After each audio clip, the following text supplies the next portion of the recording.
इस हफ्ते के पॉलिटिकल रिकैप को लेकर के मैं मानसी हूं आपके साथ ऑन एबीपी लाइव पॉडकास्ट। सबसे पहले बात करेंगे इजराइल और हमास के चल रहे वॉर की। गाजा पट्टी से चलने वाले हमास ने 7 अक्टूबर की सुबह इजराइल पर अटैक किया था, जिसके बाद से दोनों पक्षों के बीच जंग बढ़ती जा रही है। कहा जा रहा है कि हमास के खिलाफ इस जंग में पहली बार भारतीय शहादत की पुष्टि हुई है। इजराइल और हमास की जंग में भारतीय मूल की 3 महिलाओं की जान चली गई है। 3 में से एक महिला इजराइल डिफेंस फोर्सेस का हिस्सा थी और एक पुलिस बल में शामिल थी। कहा जा रहा है कि हमास चरमपंथियों से लड़ते हुए उनकी जान चली गई। इजराइल पैलेस्टाइन कॉन्फ्लिक्ट वैसे तो काफी पुराना है। 1948 में यहूदी नेताओं ने इजराइल के निर्माण का ऐलान कर दिया। फिलिस्तीनियों ने इसका विरोध किया और इस तरह दोनों पक्षों के बीच पहले युद्ध की शुरुआत हुई। जब तक संघर्ष विराम लागू हुआ तब तक इजराइल के पास एक बड़ा हिस्सा आ गया। फिलिस्तीनी लोगों के लिए जॉर्डन और मिस्र जैसे अरब मुल्कों ने लड़ाई लड़ी थी, मगर उनकी हार की वजह से फिलिस्तीन एक छोटे हिस्से में सिमट कर रह गया। जॉर्डन के कब्जे में जो जमीन आई उसे वेस्ट बैंक का नाम मिला, जबकि मिस्र के कब्जे वाले इलाके को गाजा स्ट्रिप कहा गया। वहीं यरूशलेम शहर को पश्चिम में इजरायली सुरक्षा बलों और पूर्व में जॉर्डन के सुरक्षा बलों के बीच बांट दिया गया। ये सब बिना किसी शांति समझौते के किया गया। 1967 में जब दोबारा युद्ध हुआ तो इस बार इजराइल ने पूर्वी यरूशलेम के साथ साथ वेस्ट बैंक और गाजा स्ट्रिप पर भी कब्जा जमा लिया। गाजा से तो इजराइल पीछे हट गया, मगर उसने वेस्ट बैंक पर कंट्रोल जारी रखा है। इजराइल पूर्वी यरूशलेम को अपनी राजधानी के तौर पर होने का क्लेम करता है, जबकि फिलिस्तीनी लोग इसे अपने भविष्य की राजधानी मानते हैं। यरूशलेम शहर यहूदी, इस्लाम और ईसाई धर्म तीनों के लिए काफी इंपॉर्टेंट है। यरूशलेम में अल अक्सा मस्जिद मौजूद है, जिसे इस्लाम की सबसे पवित्र मस्जिदों में से एक माना जाता है। यहाँ पर टेंपल माउंट भी है, जहाँ यहूदी धर्म के लोग प्रार्थना करते हैं। वहीं यरूशलेम में ईसाइयों के क्वार्टर में चर्च ऑफ द होली स्पेल्कर मौजूद है, जो कि उनकी प्रमुख जगह है। ये जगह ईसा मसीह की कहानी, मृत्यु, सलीब पर चढ़ाने और पुनर्जीवन की कहानी का सेंटर है। यही वजह है कि तीनों धर्मों के लोगों के बीच इस शहर को लेकर टकराव होता रहा है। बढ़ते हैं अपनी अगली पॉलिटिकल अपडेट की तरफ और बात करेंगे कांग्रेस के बदलते स्टैंड की। राहुल गांधी ने जातीय जनगणना का वादा करते हुए कहा, हमारी सरकार बनी तो पहला काम जातीय जनगणना कराने का होगा। राहुल ने आदिवासी और ओबीसी के साथ भेदभाव का आरोप लगाया और कहा कि अगर भारत सरकार 100 रुपए खर्च करती है तो ओबीसी वर्ग के अफसर सिर्फ 5 रुपए का फैसला करते हैं। आदिवासी अफसर 100 रुपए में से सिर्फ 10 पैसे का निर्णय लेते हैं। आदिवासी वर्ग का इससे बड़ा अपमान नहीं होगा। विपक्ष को एकजुट करने की कोशिश में जुटी कांग्रेस ने मोदी सरकार और भाजपा को घेरने के लिए अब जाति जनगणना को मुद्दा बनाया है। हालांकि कांग्रेस आजादी के पहले से यूपीए सरकार 2 तक के कार्यकाल तक जाति जनगणना का घोर विरोध करती आई है। जाति जनगणना का देश के पहले पीएम जवाहरलाल नेहरू से लेकर सरदार पटेल, इंदिरा गांधी, राजीव गांधी तक विरोध कर चुके हैं। इंदिरा गांधी ने बीती सदी के 80 के दशक में मंडल कमीशन की रिपोर्ट को ठंडे बस्ते में डाला था। साल 1981 में बीपी मंडल की जातिगत जनगणना की मांग तत्कालीन गृह मंत्री ज्ञानी जैल सिंह ने खारिज कर दी थी।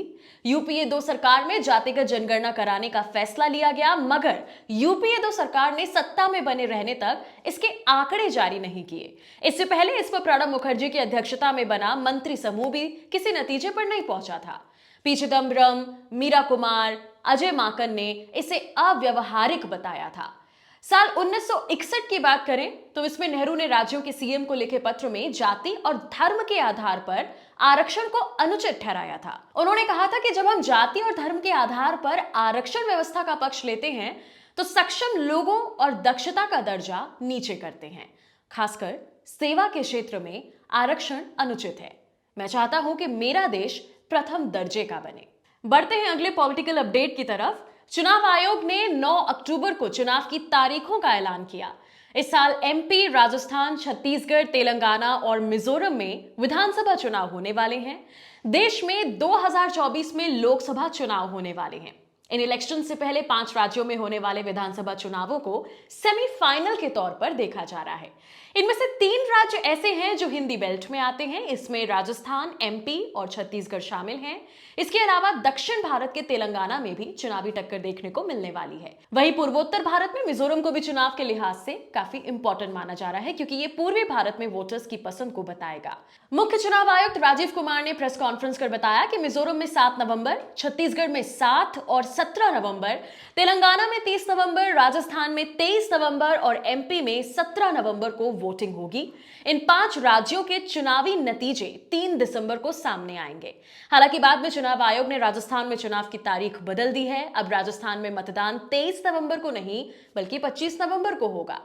ऐसा क्यों होगा, इसकी वजह भी आपको बताते हैं। चुनाव आयोग ने पहले राजस्थान में मतदान की तारीख 23 नवंबर अनाउंस की थी, लेकिन उस दिन देव उठनी यानी ग्यारस है।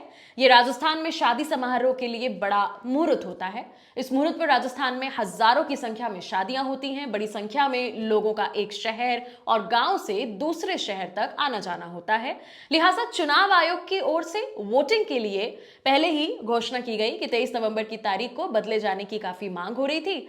इस बार भी राजस्थान में देव उठनी ग्यारस यानी 23 नवंबर को करीब 54,000 शादियां होने का अनुमान लगाया जा रहा है। वहीं मिजोरम में विधानसभा चुनाव के नतीजे की तारीख बदलने की मांग उठी है। ईसाई बहुल इस प्रदेश में भाजपा, कांग्रेस और सत्तारूढ़ मिजो नेशनल फ्रंट सहित सभी प्रमुख राजनीतिक दलों ने चुनाव आयोग को पत्र लिखकर विधानसभा चुनाव की मतगणना की तारीख बदलने की मांग की है। सभी का यह तर्क है कि रविवार का दिन ईसाइयों के लिए बड़ा खास होता है और उसी दिन विभिन्न कार्यक्रमों का आयोजन होता है, इसलिए उस दिन मतगणना नहीं की जानी चाहिए। 2011 की जनगणना के मुताबिक मिजोरम में ईसाइयों की जनसंख्या करीब 87% है। और इस हफ्ते की आखिरी जरूरी पॉलिटिकल अपडेट में बात करेंगे अरविंद केजरीवाल के मोदी सरकार पर लगाए गए आरोपों की। केजरीवाल बोले, आम आदमी पार्टी को खत्म करना चाहती है मोदी सरकार। दरअसल आप सांसद संजय सिंह का मामला अभी तक ताजा ही था कि ईडी ने मंगलवार को आप विधायक अमानतुल्लाह खान से जुड़े कई ठिकानों पर तलाशी ली।